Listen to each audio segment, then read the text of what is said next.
What's going on, everybody? Welcome to the Crypto Brew Show, where we are drinking brews and talking about it. It's the middle of January. It's fantastic outside. I mean, we are in Texas. It is fantastic. I don't know what to tell you. Joey. Hey, Joey. Joey's here. It's just me and Joey today, guys. We want to talk a lot about headlines and crypto. Joey, how you doing out there? I'm doing well, Charlie. Thanks for having me today. It's been a while.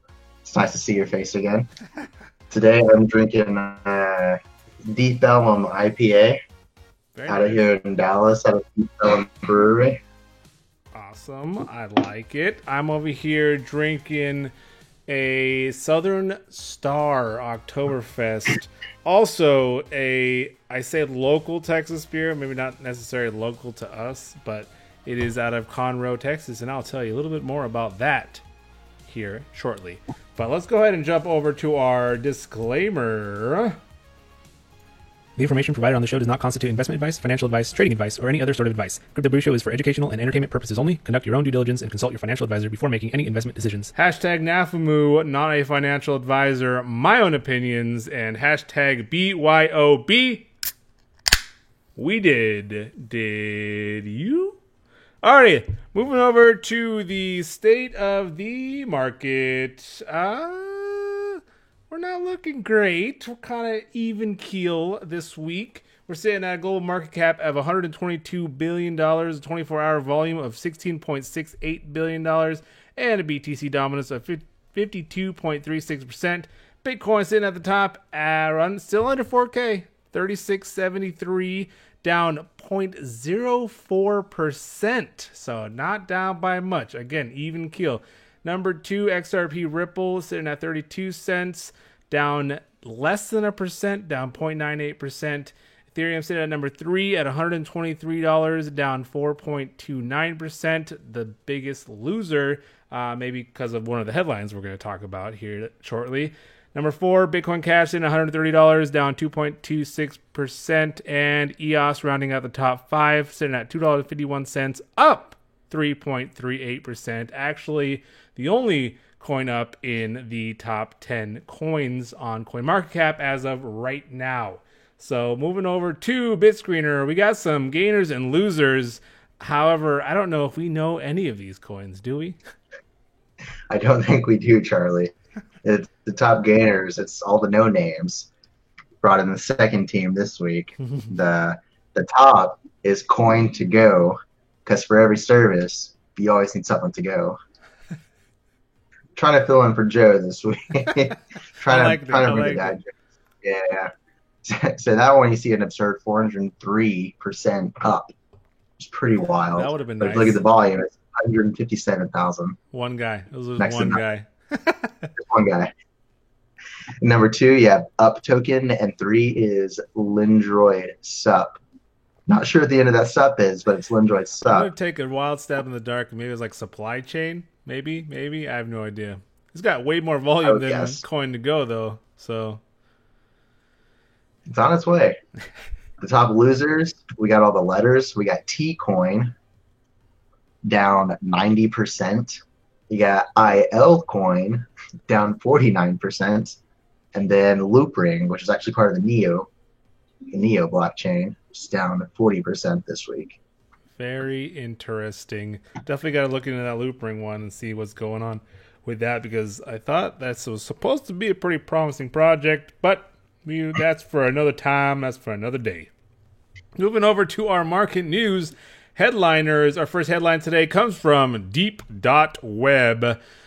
Department of Homeland Security seeks to develop tools to track privacy coins like Monero and Zcash.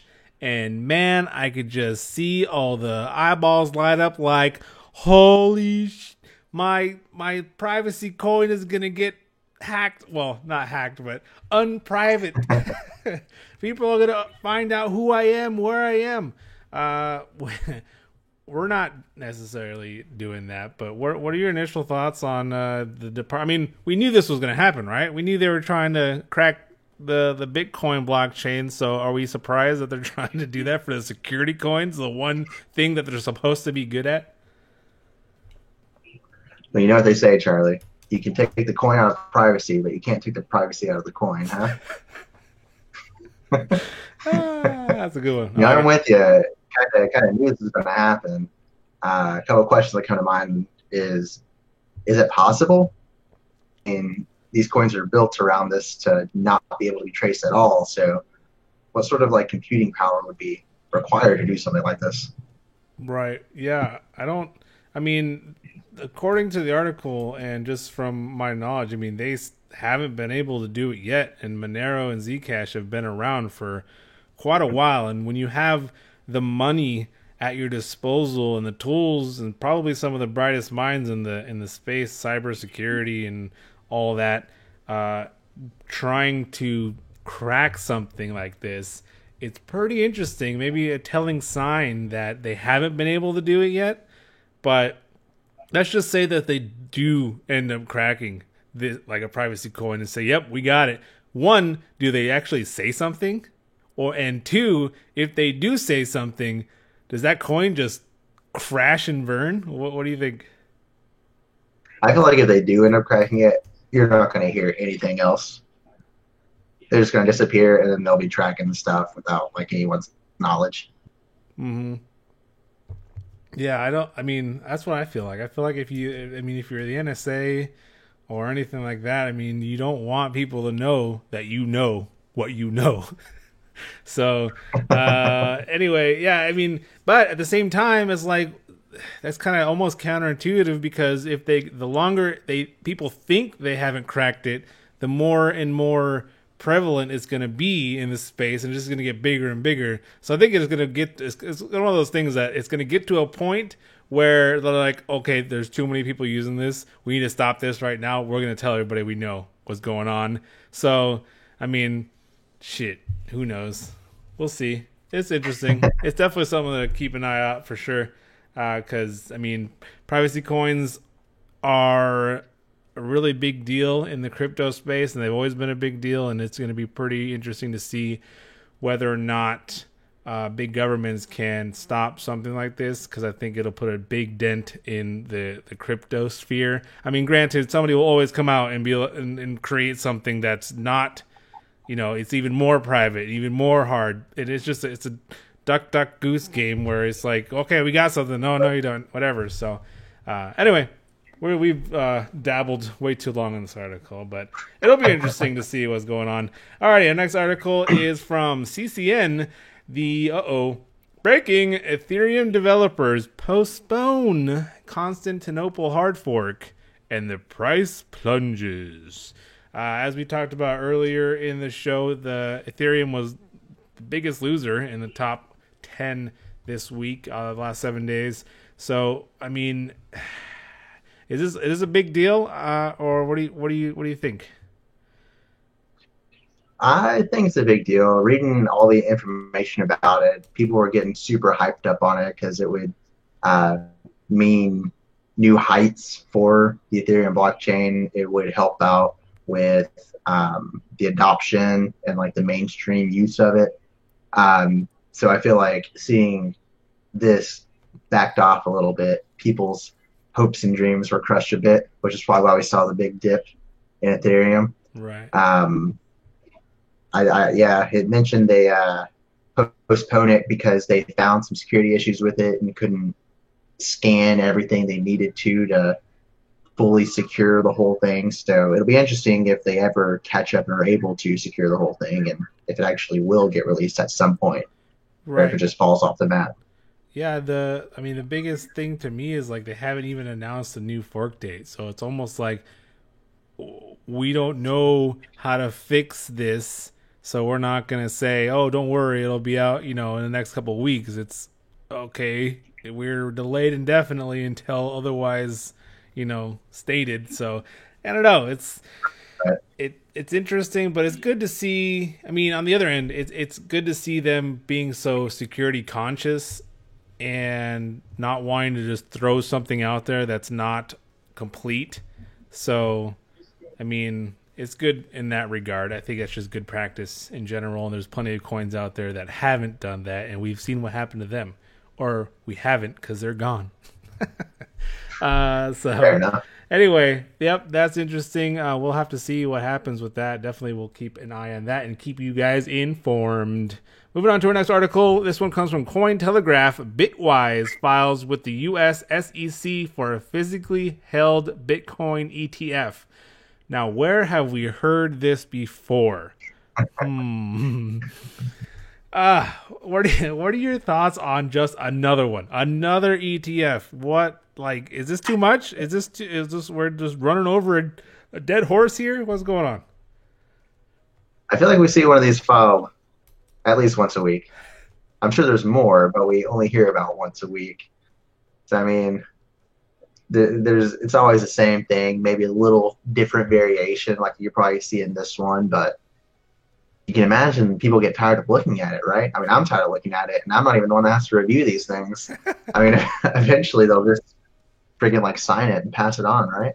I mean, you would think. I mean, yeah, I like that you mentioned that. I mean, is it inevitable that, because it's just over and over and over again, it's like that nagging child that wants that piece of candy. Like, give me, mom, buy me. And it's like, fine, here, take it, go away. So maybe that's what happens here. I don't know, but I'm with you. I roll my eyes every time I see another ETF. But at the same time, it's like, well, I mean, we got to keep trying. If we don't keep trying, it's certainly never going to happen. So it's good to see them continuing to try to move the space forward, move crypto, make it more legitimate in the eyes of regulators and the SEC. So it's going to be interesting, again, to see what happens. I mean, this year, I feel like this year is going to be full of SEC ETF decisions. Over and over and over again. Even though I believe in this article somewhere it said that the SEC commissioner was like, "Don't hold your breath." I'm like, okay, well, when you say one thing, I'm gonna think another. So F you, all right. So we'll have to see what happens. Again, same thing as the last article. We will definitely keep an eye on this for you guys, and we will update you if we have any other news on that, on the Bitwise ETF. Moving over to our next article, this one's pretty interesting. This one comes from Cointelegraph, and it says the security report gives A or A minus rating to 16% of major crypto exchanges. None get an A plus. So the latest exchange security report from independent analysts at ICO Rating, that's where it came from, have given 16% of the world's biggest crypto trading platforms an A rating. So looking at some of these platforms up here, are you surprised to see any of these guys on this list? There's a few that surprised me, actually. And it looks like it was a pretty thorough investigation, right? There was, like you mentioned, there's 4 main categories it looks at, which include, your account security, DDoS attacking, domain security, web security. So it seems like it was pretty thorough. Not only that, but nobody got an A plus. So I don't know if they were just out to hammer people or what. But I guess the names that stood out are that there's a couple. There's like the people you hear about all the time. So when I think exchange, I think Gemini and Binance. Robinhood a little bit, and then there's like all the other ones that you just see thrown around on like the deep web, 4chan and stuff like that. So it was interesting to see like the Binances and the Geminis down there at the bottom. You see Binance at like 34, Gemini 84, and I say the lesser known ones, the lesser like mainstream ones, I guess you could say, like the Kraken, like who uses Kraken, Poloniex. Those are like 1, 2, 3. I know Robinhood's up there. Yeah, so it's not what I would expect. I feel like that Kraken and Poloniex have been around for a while, so I don't know if there's bias on that end, or they're just like it was just legitimate research. Like I don't want to like pull anything off on ICO Rating. Like I'm sure they've done legitimate research and whatnot, but I was fairly surprised to see Robinhood up there, solely because it's probably one of the newer exchanges on that. At least on the list. And actually, let me go ahead and show you guys here. We got a bigger picture for you. For all you that are listening, I'm sorry you don't actually see the picture, but the top 3 are Kraken, Robinhood, Poloniex in that order. BitMEX actually was sitting at number 4. But yeah, it's pretty interesting to see Copenhagen because again, it's so new. But they did say in their ICO that their top priority was security. One of their top priorities was security. So I mean, right there, they're putting their money where their mouth is, according to this research. But yeah, like you said, I mean, it's very surprising to see Binance down there at 34, Gemini at 84, and Cryptopia at 60, which beats out Gemini. And pretty positive, we just saw an article recently that they just got hacked again. So, hello, what does that mean for Gemini and Huobi? Like, you see a exchange that was hacked before, and you're sitting there like, well, why would I want to use anything below that rating? And again, you're putting all your trust in one research article, so I mean, it is what it is. But it's pretty interesting to see that Gemini is sitting at 0 of 1 on the DOS attack protection, like the DDoS. Like, isn't that just a perfect like flag for hackers? Like, oh, really? Okay, let's have some fun. So anyway, pretty interesting article. If you guys have the time, head over to Cointelegraph and take a look, and head over to ICO Rating and take a look, and see what exchange is on there that you guys might use. And actually, my question is to you, Joey. Do you think that the number of coins offered, and I actually haven't done the research to see the correlation, but do you think that the number of coins offered on an exchange outweighs if it's not necessarily a secure exchange? Because I know a lot of smaller coins might sneak on to Cryptopia, and you're like, shoot, I have to sign up for Cryptopia to buy these coins. Do you think it outweighs security, or what do you think? I definitely think there is a correlation there. It's there's definitely been some that I've invested in, smaller ICOs that I wanted to go in and play around with, but then found out they're only available on stuff like Cryptopia, and I'm just like, no fucking way. There's no way I'm gonna make an account. So I mean, and places like that allow, because usually you see those smaller coins get on places that don't have a very rigorous like onboarding process. So you can imagine, like, if it's not that rigorous, people can just like walk in and post their stuff, then it's probably not the safest place. Yeah, that's when you go in and you log into a VPN, you log into your Tor browser, and you go and sign up all super anonymous, like, just because, not necessarily because you're trying to hide from the regulators, but more because you don't want the hackers to get your stuff. And then, side note, anybody that does sign up for one of these janky exchanges, really quickly get your stuff and get out. Put it in your own wallets where you have your own private key. Don't keep them in these weird ass janky exchanges. You shouldn't keep any coins, even in the top rated exchanges. You should always have the ownership of your private keys. So again, we'll see what happens. And again, it was pretty interesting article there. Alrighty. Let's go ahead and move on to our second to last article here. Colorado senators file bill to exempt cryptos from security laws. This one comes from CoinDesk. What are your thoughts, Joey, on cryptos continually trying to be classified as securities? And do you think that crypto should just kind of be its own thing? Yeah, it's definitely interesting to see. It's cool to see that people are trying to push this. But yeah, it's just seeing this over and over, nothing coming from it. It's kind of defeating. And yeah, like you said, when is it just going to step aside and become its own separate thing with its own separate rules? So yeah, this one was interesting to see. Interesting that it's Colorado. I felt like if it happened anywhere first, it'd probably be somewhere like Colorado. That's my 2 cents.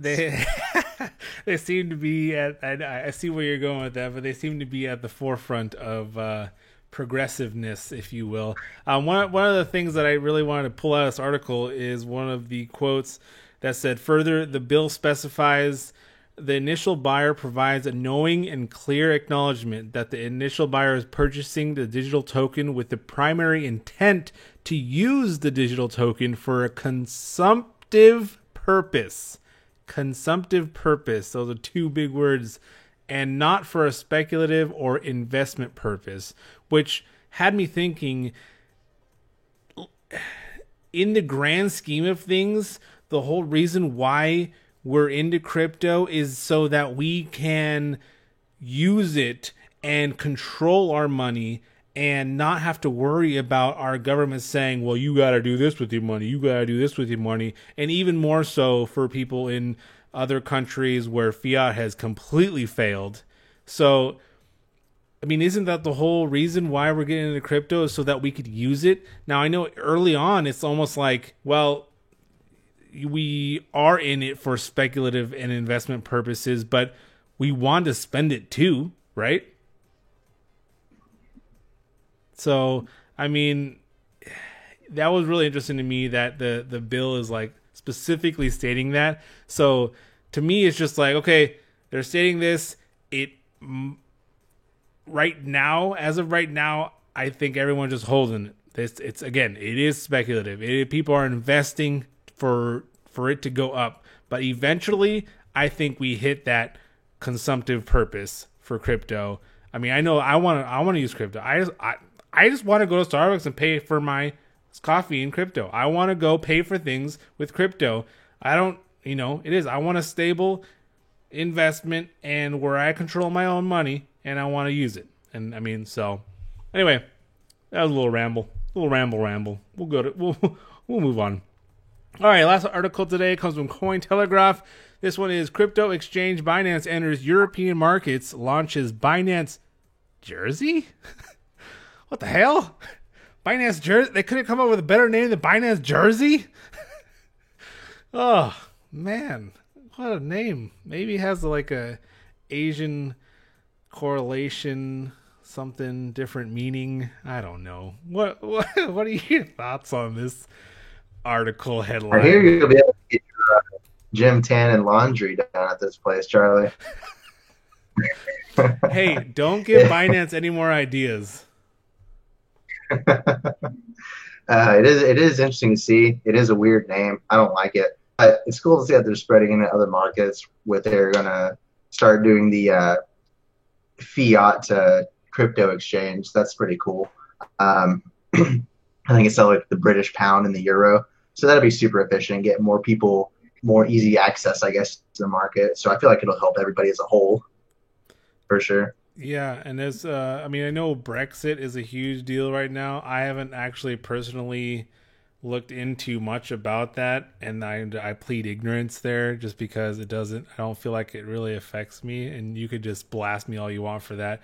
But it was interesting to see that Binance highlighted that an expansion into European markets could provide, quote, freedom from looming Brexit uncertainty, where the pound and euro are also in concern. So pretty interesting that, again, crypto is correlating into mainstream media and mainstream just issues that are just on the forefront. And I mean, yeah, it'll be pretty interesting to see what happens there. But yeah, absolutely. Like you said, it is great to see Binance kind of expanding into different markets and using those other currencies and being able to allow people in those other countries to jump into space easier than they normally would have been able to. So pretty interesting there. Alrighty, so that is our articles for the week. Our beer of the week is the Southern Star. Hello, Southern Star. You could probably guess, if you're anywhere in the South, you could guess where this beer is from. But it is from Conroe, Texas. It is a German-style fest beer, an ABV of 6.3%. It is an Oktoberfest beer. I told you guys I love Oktoberfest beers, and I might be drinking them until next Oktoberfest, because that's how many I have. Yes, absolutely. It is this German style fest beer is amber hued with a full malt aroma and a thick, creamy, foamy froth. The taste offers a decidedly nutty light roast with an emphasis on malt sweetness, a smooth and well balanced. Again, Southern Star Brewing Company, they make a delicious.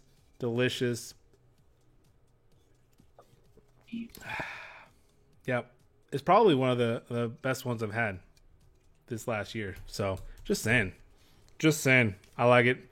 It's delicious. IBU of 25, not super bitter, but then again, Oktoberfests aren't normally bitter anyway.